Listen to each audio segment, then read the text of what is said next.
Os pais e patrões são obrigados a mandar a doutrina aos seus filhos e dependentes? Responde: os pais e patrões são obrigados a procurar que seus filhos e dependentes aprendam a doutrina cristã, e são culpados diante de Deus se desprezarem esta obrigação. Obrigação dos pais. Os filhos, fruto do amor dos seus pais, são almas remidas pelo sangue de Jesus Cristo. Também têm direito ao paraíso, que é o reino de Jesus Cristo. Por isso, os pais devem procurar, com toda a diligência, que os seus filhos conheçam Jesus Cristo e aprendam o meio de chegar a Ele, e farão isto mandando-os à catequese. A instrução religiosa deve começar desde os primeiros anos. Tendes filhos, diz o Espírito Santo, instruí-os desde a sua meninice. A obrigação de enviar à catequese os filhos e dependentes começa quando o jovem chegou ao uso da razão, isto é, cerca dos 7 anos. Esquecer ou ser negligente no cumprimento desta obrigação é tornar-se gravemente culpável diante de Deus, e não pode ser de outro modo.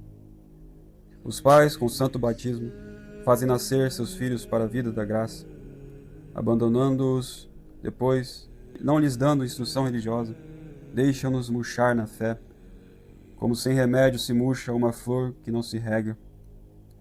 Filhos assim tratados perecem-se com aqueles infelizes meninos expostos, que jamais saberão quais os seus direitos nem a sua origem, pois jamais conhecerão Jesus Cristo nem a Igreja, sua mãe, que ao nascer os recebeu no regaço. Como pode um pai deixar de sentir remorsos por estas vítimas inocentes, a quem deu a vida da fé, para afogar esta vida desde o berço, descuidando-se de os instruir na doutrina cristã? Horroriza-vos a crueldade de uma mãe que, depois de ter dado à luz ao seu filho, deixa-o abandonado num regato. E uma tal mãe não é, porventura, uma imagem vivíssima dos pais que, depois de terem procurado dar ao filho a vida da graça, o abandonam a todas as desventuras que resultam da ignorância completa das coisas da fé. Desventuras muito mais funestas do que a mesma indigência. Aqueles seres levarão aos olhos de Deus o caráter augusto e indelével de cristão. Mas será argumento terrível não tanto contra eles como contra os seus pais. Levantar-se-ão contra esses pais e pedirão vingança da profanação e envilecimento em que os deixaram, depois de terem aformoseado as suas almas com aquele caráter. A família moderna. Observemos por um pouco muitas das famílias dos nossos tempos. Olhai, ali um pai sua e fadiga-se por deixar à família um modesto patrimônio. Ralha aos filhos porque não aprenderam bem um ofício, porque não estudaram, quer que a todo custo cresçam honrados e estimados na sociedade. A mãe, por outro lado, ama suas filhas com carinho grandiosíssimo, imprime beijos carinhosos nas suas frontes, frisa os seus cabelos loiros, ensina-lhes a pronunciar com graça os nomes de papá e mamã.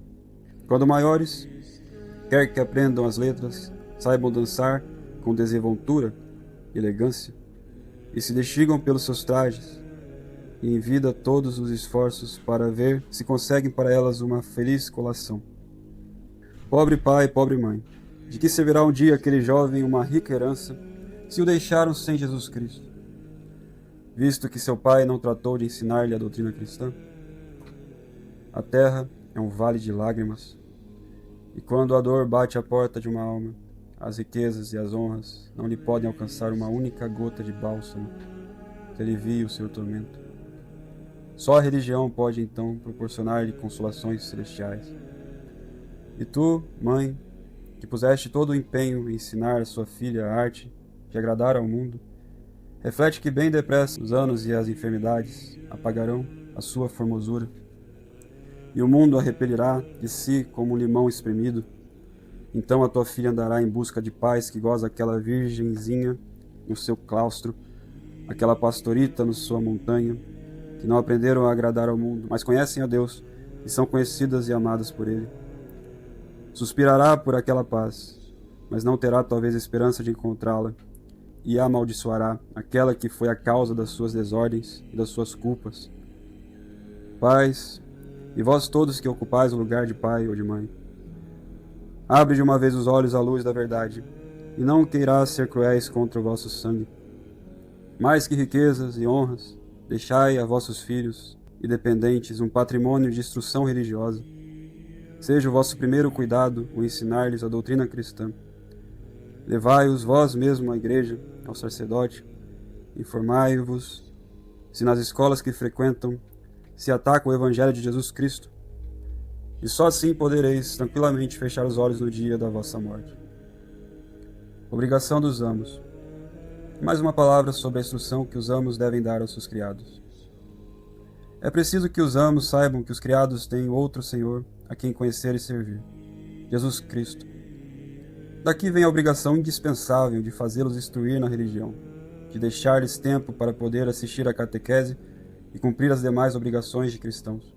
Os criados pertencem ao número daqueles de quem São Paulo nos recomenda que tenhamos cuidado, com palavras que deviam fazer tremer a todos os senhores. Se uma pessoa não tem cuidado dos seus, especialmente das pessoas de casa, renegou a fé e é pior do que um infiel. Lição terrível.